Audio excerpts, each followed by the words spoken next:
Yes. Uyu munsi rero nkeneye ngireko nk'umuryi w'igisahira. Nkeneye ndabivuge. Uyu munsi ngoma ndababwire itandukaniro riri hagati ya Chimamanda Moses urutse tugahuza ibitekerezo ko mu mutwe wanje ntabwo ari potopoto nkabeshi ari bipotopoto ugurutse mu mutwe yumva uwundi muhanga yugurutse mu mutwe injiji nayo kumva injiji na Chris Ndikumana. Haleluya. Alors, si Abraham, si Samuel na Isidore Mbayahaga. Haji uwogenda gatoroka bose dufise n'abapfumu n'abakonikoni n'abariko bakorora mada n'abigisha urwanko n'ibindi byose ndakurahiye bose wosanga batijwe bafise n'ikarata gibatisimu ariko bizeye kuzoja mu ijuru kubera iki inyigisho z'ikinyoma gusa. Na Joshua bo bari kumwe na Modeste, Prophet Joshua bari kumwe na Modeste. Muri iryo joro aho tuzobona kugira neza kw'Imana kandi ngo baturondera ama ecran menshi muri iryo joro tuzokora zoom kugira ngo bikunde ko ndababona aho muherereye. Rero duga birambabaza cyane birakubabaza cyane ukomera Imana amashi.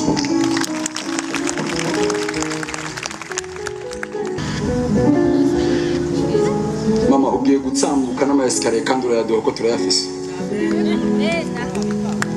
Ukomera Imana amashi. ahangira ko sindabarambira. Abantu ndibaza murakurikirana cyane murazi ivyo barimwo mwese murakurikirana. Mu ijambo rimwe bose hamwe muri rusangi bari muri business zabo. God, please, no! Batandukaniye rero gute? Business zabo bazikora gute? Ubwa mbere reka mpere kuri Chimamanda Moses. Muramubona? Uyu Chimamanda Moses murazi yuko ari muri Amerika. Azi yuko no mu Burundi nahaza ati yerekana. Vyumvikana yuko azi Chimamanda yaramwe Mbayahaga yaramwe yavuze ko ari umukozi w'Imana, yego pfima n'umukozi w'Imana. Mugabo rero Chimamanda jeco ico mvuga, Chimamanda ni umukozi w'Imana mugabo so w'Imana. Abantu murahatahura, Chimamanda ni umukozi w'Imana mugabo ntaraba umuntu w'Imana, mugabo ni umwana w'Imana kuko twese cabana b'Imana. Mugabo kugira ubu umuntu w'Imana ni yindi etape. Umva Chimamanda ntaba umuntu w'Imana mugabo ni umukozi w'Imana. Ndibaza nga ivyo murabitahuye. Ati gute? Chimamanda ukuntu akora, ego bimwe arabikorera Imana mu kuvuga aprofeta ariko barakora nabi ibiki nibiki amanyanga yari mu bapasteri hirya no hino uko nyene. Mugabo rero umuntu w'Imana aba ari umuntu w'Imana. Turese bijya byo kunda gutukana bijya bije nta kibazo. No muri Bibiliya biranditse gutukana ibibwa ibiki nta kibazo. Mugabo rero aho ndamutandukanye aho ndamubwira yuko atari umuntu w'Imana. None kubera iki yivanga? Gasanga agiye mu vy'imiziki, agiye gupromotinga ibintu vy'imiziki, ibintu vya politike byose nta nini ibintu vy'imiziki. Sinzi yuko akibikora vraiment. Kasanga ngo yaririmbye neza nk'akarorero ka hafi. Mu ndabire akakamara amazi. Ati hari ibijambo nabonye aho nababwira nti Smith DJ Fernande irya ndirimbo bakoze ni nziza. Ati reka ndabahe akarorero, arya amajwi bakoresheje ari babiri ni nayo dusanga mu ndirimbo ya Burna Boy na Nyambari Shere mu ntumbaza yitwa For My Hand. Ni muzumvirize zose muza gusanga ariyo nzima. Quality video bakoze muraza kubisoma vyose nta mwanya afise. Okay, ikindi Satubi udukobwa ngwashira eka muraza kubisoma neza. Muraza kubisoma murabe aka kamara amazi. Eske uri umuntu w'umukozi w'Imana? Okay, dufate nka Isidore Mbayahaga. Ibi bintu none yo yipostinga nkande. Postinga nkande je mumbarire. Chimamanda uzobihagarikiye ibintu vraiment. Uzofuma uza uravuga nyene ibijanye nkabiga nyene. Urabona ashi ni hatari vraiment nk'ibintu wayipostinze wisunze iki? Haba vraiment. Harimo nabo yataye mufunga amahera aho yofumye ashira mu harimo abantu bayakenya haga babuze n'akabibiriya. Okay. Ngira mwabibonye.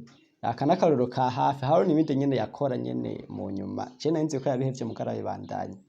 Okay reka tubandanye. Ivyo bintu si vyiza uzobihebe reka twibandanyirize n'ibindi. Okay. Chris Ndikumana. Aho bitandukaniye rero na Chimamanda Moses. Umva Chimamanda Moses je ndavuze yuko ari iki? Ni umwana w'Imana, ni umukozi w'Imana, mugabo ntaraba umuntu w'Imana. Aho tugejeje. Okay, reka tuje kuri Chris Ndikumana. Chris Ndikumana. Uyu Chris Ndikumana nawe uyu mubona uyu. Sha, uyu mutipe muzomutinye. Mumutinye vraiment. Aho muri hose mwumvise izina Chris Ndikumana mumutinye. Uyu n'umusitare w'urwego hejuru. Umusitare rero bakubarira. Si umupasiteri, si umuvugishwa, si umuprofete. Ni umuntu nyene yibereye ngaho nyene yiturije ngaho nyene. Ebana jembe nta nuwo ndovuga ko byinshi ko twamenyeye kuri kanguka mbere je ndamwita kanguka. Chris Ndikumana. Ndabura nisho ndamuvugako. Ego mugabo ari ikintu tutemeranya naco. Nawe ikintu kigiye cyo uvuga tuyu yasengeye umuntu ayamuguruse ibiki nibiki. Okay, we mbere nta nivyo kwiyemera nta ivyo amakostime yambara ngo ibiki ngo bodyguard ngo ibiki nk'abandi ba Joshua bande no. N'umuntu yiturije nyene yibereye ngaho nyene yorosha niyo mpamvu abantu bamukunda. Ubwo nibwo busare bwiwe. Kandi ico kintu abantu bamukunde bakaca bamuhurumbira akenjira mu mitima y'abantu. Niyo ngaho usanga aca abana abantu benshi bamukurikira. Kukiza abamugaye. Ico kintu je kunda giharira ko niki. Okay, icambere cyo ndovuga manze mvuge kuri Chris Ndikumana. N'umukozi w'Imana. Mwivuga butumwa kandi ni umwana w'Imana nawe nyene ntaraba umuntu w'Imana. Okay, none kubera iki ndakunda kubona abo bantu benshi, ndakunda kubona abantu benshi bavuga ati ngo barakiza ibimuga, barakiza nyene abantu bagwaye. Eske aba president hage mwibaza yuko ari bijuju? Kubera iki president neva dufate nka president wacu Evariste Ndayishimiye yokumvaye ko uyu Chris Ndikumana akiza abagwaye akizana ibimuga. Koreka tovuga ati basi naze ngaha muri nyombari muri Ruwakarede urazi ko hariho usanga hari abagwariye benshi mu bitaro vy'ibimuga. Naze basi turabe yuko yofuma akiza n'umuntu umwe basi kugira president afuma mu hagashima kuko president akunda kugendera abantu nyene bariko barakora neza. Sanga yuko aragendera abantu bariko barakora neza ibiki none kubera iki president atamugendera kugira ngo afuma mushira afuma amuha nagashima kuko ico ni igikorwa kikaze. Okay, reka ubutumwihaze ndibaze ico mwatahora mwatahuye. Ubu naho ngeze kuri Isidore Mbayahaga. Isidore Mbayahaga rero arabasumba. Ugeje urazi ni umupolitisien. Ni umupolitisien nyene wo mu gihugu urazi arafise ipete rikomeye. Ahandi naho je ndamwemera cyane ijana kwijana totalema. Isidore Mbayahaga n'umuntu w'Imana. Mwumva ico kintu n'umuntu w'Imana. Aho icambere n'umukozi w'Imana, n'umwana w'Imana, n'umuntu w'Imana. Ivyo bintu bitatu arabikwije vyose. Mu mparize Isidore Mbayahaga mu mparize ivyo bintu bitatu arabikwije vyose. totalema. Aho sindirirwa ndavuga vyinshi, ntawe ndirirwa ndavuga ko vyinshi, nuko nyene urazi ko ari nuko nyene mwese muramuzi Zidane Bayihaga. Okay. Bo hama rero aho muranyica. Ngiye kuri Joshua. Prophet Joshua. Urya wo ni debande. Urya wo sinumukozi w'Imana, sinumukozi w'Imana, ndaherekera ndamukurikira, sinumukozi w'Imana, mugabo ico ndamwemera cose ni umwana w'Imana, kuko twese turabana b'Imana.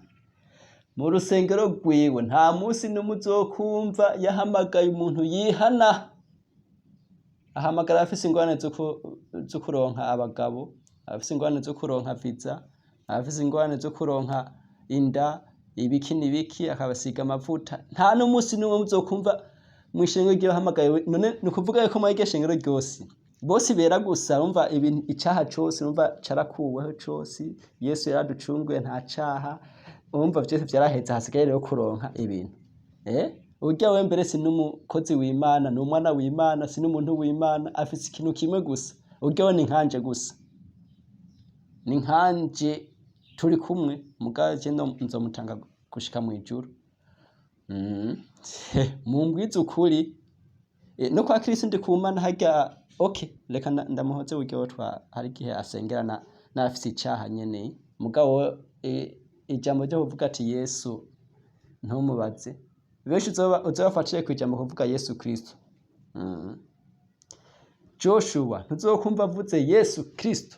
Umunyamanyanga wo kugwego rwo hejuru, umusataniste wo kugwego rwo hejuru. Ari muri business akeneye kwitera imbere gusa ntaciza abagombako. Ubu naho reka tuje ku muntu wa nyuma, umuntu ndanka kubi muganda mwemera. Uryo yironderera kuvuma, yironderera ubustare yuko yovuma nk'abandi nyene. Bo urya Modeste muhava mumbara ngo ndamwemera gute? Ndamwemera ku buryo ariko agerageza uburyo bwose bwo yokwibera umusitare. Apana umukozi w'Imana, apana umuntu w'Imana, ego nawe nyene ni umwana w'Imana.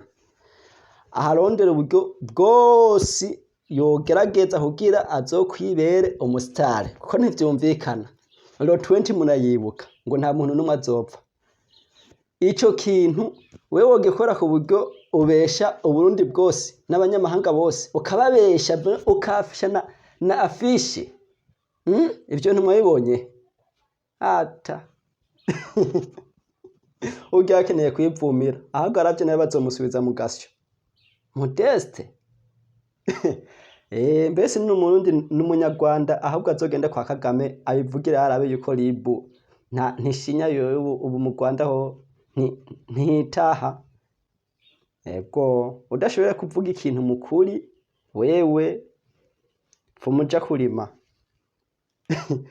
Asha.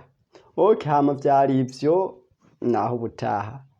Hama mushishikare mukora sabone.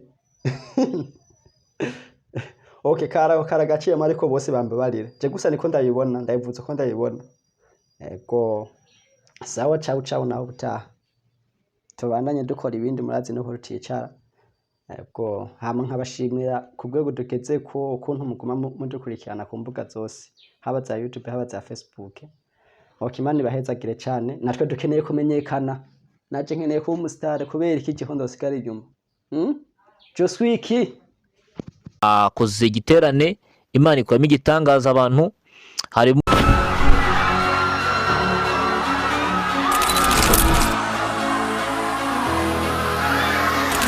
Lebra tata leima krakabaya.